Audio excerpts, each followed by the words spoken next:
Hi guys, today మనం sheep farming దగ్గర ఉన్నాం. ఇది వచ్చి మా బ్రదర్ది. సో తన పేరు గల్లాజయ్.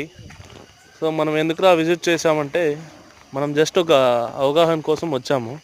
అండ్ కొంతమందికి చాలా ఇంట్రెస్ట్ ఉంటుంది షీప్ ఫార్మింగ్ చేయాలా, ఎలా ఎదగాలా, ఎలా డెవలప్ అవ్వాలా, ఏం చేయాలనేసి. సో వాళ్ళకి ఏమంటే కొద్దిగా అనుభవం ఉండదు.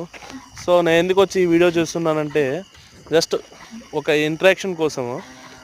మనం చూస్తున్నట్టుగా వీడియోలో షీప్స్ కూడా 3 to 4 months ఏజ్ ఉన్నాయి. జస్ట్ రీసెంట్గా తీసుకొచ్చాడు ఫ్రమ్ గూడూరు నుంచి.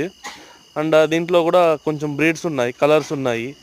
అండ్ మనకేంట్రా అంటే ఈ గొర్రెలు కూడా చాలా తక్కువ ఇన్వెస్ట్ చేసి ఎక్కువ లాభాలు పొందేట్టుగా చూసుకోవాలి. మన బ్రదర్ కూడా అలా చేస్తున్నాడు. కొంచెం తక్కువ ఇన్వెస్ట్మెంట్ అండ్ కొంచెం ప్రాఫిట్స్ కూడా బాగుండేట్టుగా చూస్తున్నాడు. ఇతనికి కూడా చాలా అనుభవం ఉంది. ఇది సెకండ్ ఆర్ థర్డ్ బ్యాచ్ ఇది. సో ఇందులో ఏంట్రా అంటే మనం చూస్తున్నట్టుగా చాలా మెయింటైన్ చేస్తున్నాడు. బ్యాక్ సైడ్ ఉన్నాడే అతనే మన బ్రదర్ గల్లాజయ్. సో మీకేమన్నా ఇన్ఫర్మేషన్ కావాలంటే మనం కాంటాక్ట్ అవ్వండి. Thank you.